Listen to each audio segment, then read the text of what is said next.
بھٹو کہتا ہے ایک اور جرم بھی تھا کہ اس نے ایٹم بم بنانے کا اعلان کیا تھا، چاہے ہمیں گھاس کھانا پڑے ہم ایٹم بم بنائیں گے.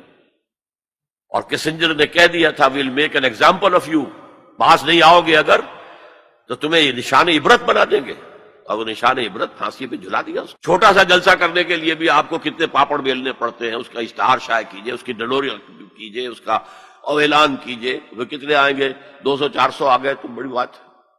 یہاں وہ کچے دھاگے سے بندھے آ رہے ہیں، نہا دھو کر کپڑے بدل کر عطر لگا کر چلے آ رہے ہیں.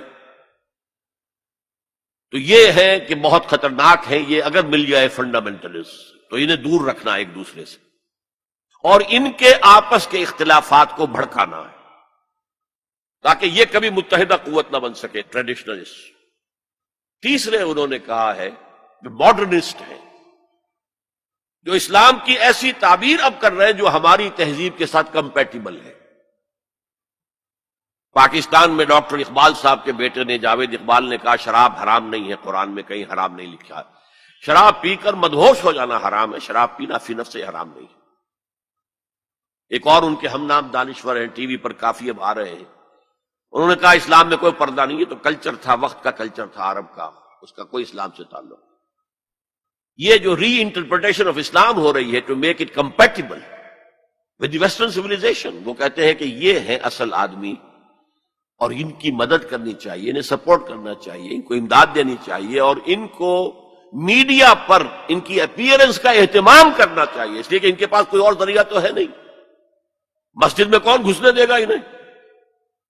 وہاں کون ان کے پیچھے نماز پڑھے گا اور کون ان کا خطبہ سنے گا؟ جوتے لگ جائیں گے. لہذا ان کو جو ہے میڈیا پر لاؤ، اور اس پر عمل ہو رہا ہے. اور آخری اس نے کہا جو خالص سیکولر مسلمان ہے وہ تو ہمارے ہی ہے، اس میں تو کوئی اشکال ہی نہیں ہے. جو یہ سمجھتے ہیں کہ اسلام نام ہے نماز روزہ حج زکوٰۃ کا، عقائد کا، کچھ رسومات کا، عقیقہ ہے، شادی میں ایجاب و قبول ہے، مردہ کو دفنانا ہے، کفنانا ہے، بس تو کرتے رہیں گے، ہمارا تو کوئی ان سے جھگڑا نہیں ہے. باقی وہ اس کو کوئی سیاسی نظام، اس کو کوئی معاشی نظام، کوئی معاشرتی نظام سمجھتے ہی نہیں، سیکولر ہے. لہذا ان دونوں طبقات کو سپورٹ کرو، اور یہ جو دو طبقات پہلے ہیں ان کے خلاف جدوجہد کرو.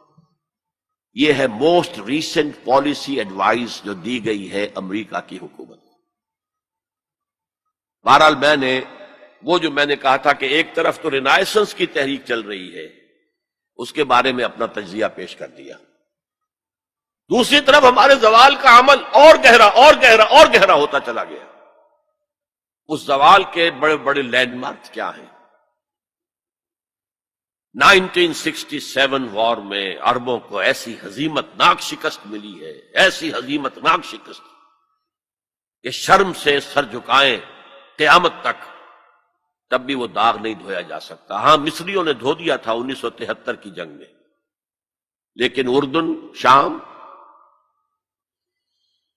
اور اسرائیل نے جھپٹا مارا، ادھر سے لیا سینائی پیننسلا، ادھر سے لے لیے گولان ہائٹس، ادھر سے پورا ویسٹ بینک جو اب تک جارڈن کے پاس تھا، اور ایسٹ یروشلم بھی گیا، اب ان کے قبضے میں ہے.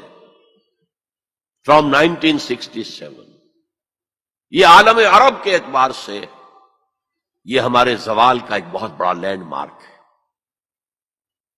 اسلام کے نام پر بننے والے ملک کا جو حشر ہوا 1971 میں، 2 لخت ہو گیا، 2 ٹکڑے ہو گیا، اور سخت ہزیمت ناک، عبرتناک ہزیمت جو ہے مسلمانوں کو، پاکستان کو اٹھانی پڑی.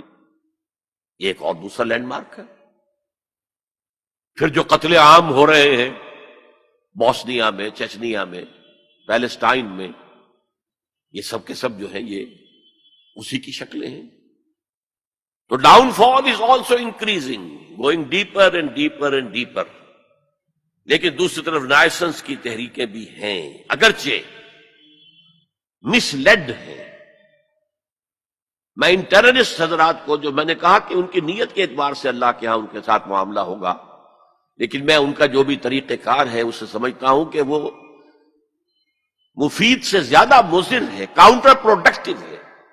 اسلام کا وہ نقصان پہنچ رہا ہے اس. اور میں انہیں کہتا ہوں مس گائیڈڈ میزائلز. ایک میزائلز ہوتے ہیں گائیڈڈ میزائلز، یہ مس گائیڈڈ میزائلز ہیں. یہ خليل بالقرآن هو إمامنا على